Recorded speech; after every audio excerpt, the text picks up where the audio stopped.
No mundo antigo, onde o caos reinava e a esperança era frágil, homens comuns se ergueram como gigantes, não por força ou poder, mas por sua fé inquebrantável.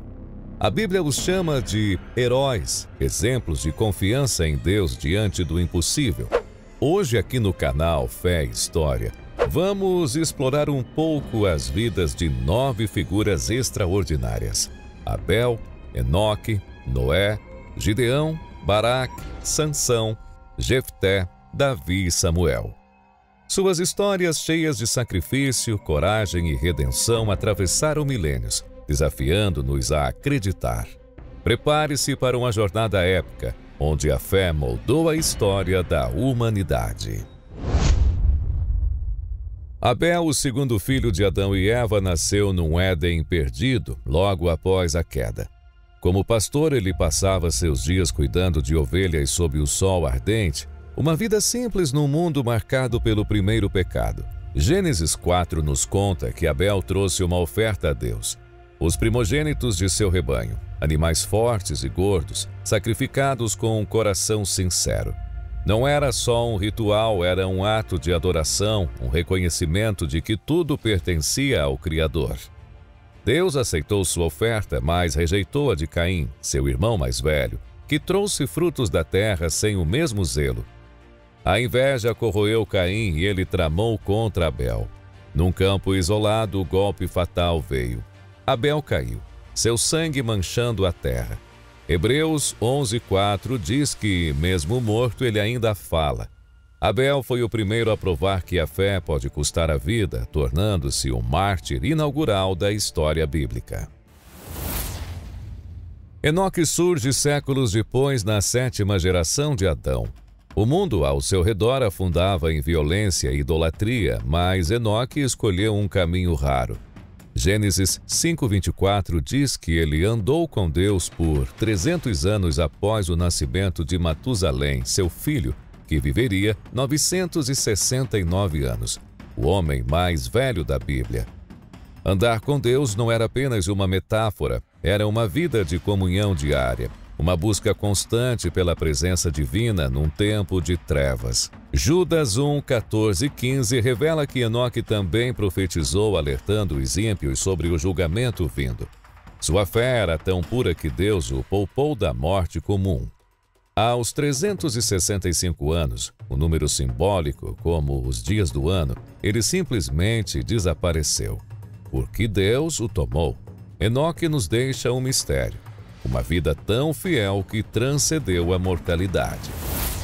Noé viveu cerca de 1000 anos após Adão, numa era de corrupção total. Gênesis 6 descreve a humanidade como tão perversa que todo o intento do coração era continuamente mau.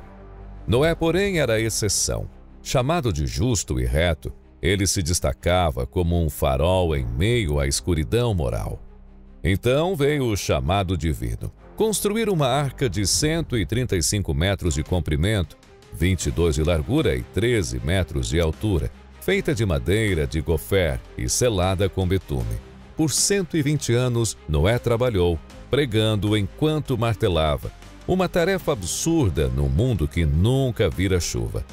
Seus vizinhos zombavam, mas ele persistiu, guiando sua esposa, seus 3 filhos Sem, Cã e Jafé, e suas noras para dentro da arca com pares de animais. Quando as águas irromperam do céu e da terra, Noé viu o mundo afundar. Sua fé não só o salvou, mas garantiu a sobrevivência da criação, um testemunho de obediência radical. Gideão aparece em Juízes 6, numa Israel oprimida pelos midianitas por 7 anos. Esses invasores destruíam colheitas e matavam rebanhos, forçando os israelitas a se esconder em cavernas. Gideão, da tribo de Manassés, era o menor de uma família humilde. Quando o encontramos, ele estava a bater trigo num lagar, um lugar para prensar uvas, não para a colheita, temendo ser visto. Um anjo surpreende: "O Senhor está contigo, valente." Gideão retruca: "Se Deus está conosco, por que sofremos tanto?" Deus o testa: destruir o altar de Baal de seu pai. Com medo, Gideão faz isso à noite, mas obedece. Depois reúne 32.000 homens contra os midianitas, mas Deus reduz o exército a 300, armados com trombetas, cântaros e tochas. Numa estratégia divina, eles atacam à noite, quebrando os cântaros e gritando: "Pelo Senhor e por Gideão!" Os midianitas fogem em pânico.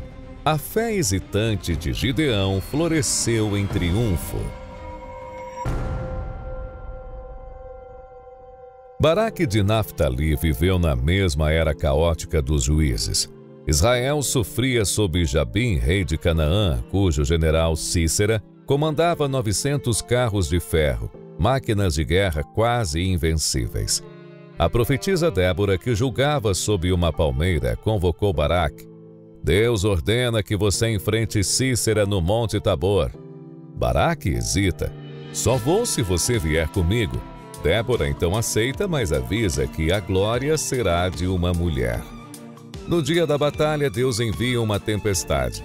O rio Quizon transborda, atolando os carros inimigos. Baraque desce o monte com 10.000 homens e derrota Sísera, que foge a pé.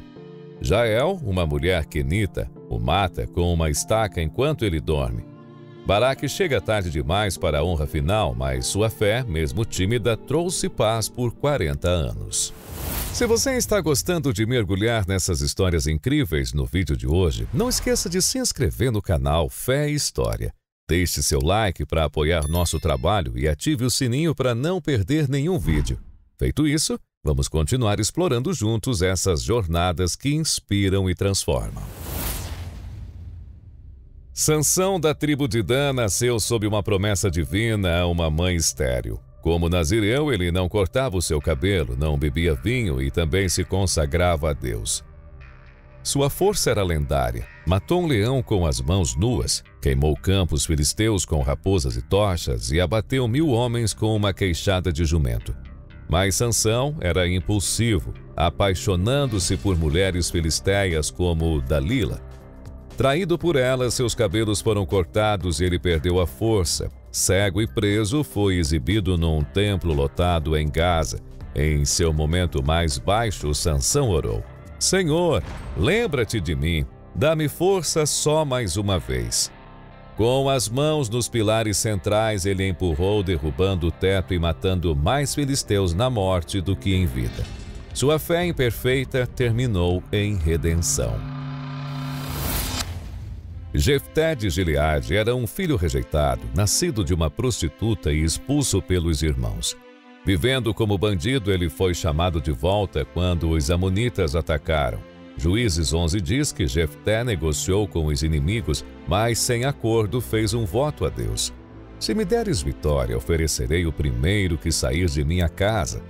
Com o Espírito de Deus sobre ele, Jefté esmagou os amonitas. Mas ao voltar, sua única filha saiu dançando com tamboris. Dilacerado, ele cumpriu o voto. Alguns creem que ela foi sacrificada. Outros, que foi consagrada ao serviço de Deus como virgem. Jefté governou Israel por 6 anos, um herói cuja fé trouxe liberdade, mas também tragédia pessoal. Davi de Belém era o caçula de Jessé, um pastor ruivo que protegia seu rebanho de leões e ursos. Quando Golias, um filisteu de quase 3 metros, desafiou Israel, Davi se apresentou com uma funda e 5 pedras. "Você vem com espada, eu vou em nome do Senhor", disse ele, acertando a testa do gigante. Ungido por Samuel como rei, Davi fugiu de Saul por anos, vivendo em cavernas. Tornou-se rei aos 30, conquistando Jerusalém e trazendo a Arca da Aliança com danças. Pecou com Batseba, mas se arrependeu, escrevendo salmos como os 51. Sua fé o fez um homem segundo o coração de Deus, reinando por 40 anos. Samuel nasceu de uma oração. Ana, sua mãe, era estéril. Prometeu dedicá-lo a Deus. Criado no templo por Eli, ele ouviu Deus chamá-lo ainda criança: "Samuel, Samuel." Tornou-se profeta e juiz numa Israel sem rei, guiando o povo com visões e justiça. Samuel ungiu Saul, mas quando este falhou, foi a Belém ungir Davi, um menino pastor. Enfrentou reis rebeldes e manteve Israel fiel até os seus últimos dias. Sua fé marcou a transição dos juízes aos reis, um legado de obediência. Abel, Enoque, Noé, Gideão, Baraque, Sansão, Jefté, Davi e Samuel. Vidas distintas, unidas pela fé. Eles enfrentaram morte, dúvida e desespero, mas confiaram em Deus. O que suas histórias dizem sobre nós? Qual herói da fé te inspira mais? Comente abaixo e junte-se a nós para mais onde a fé e a história se encontram. Um grande abraço e até o nosso próximo vídeo.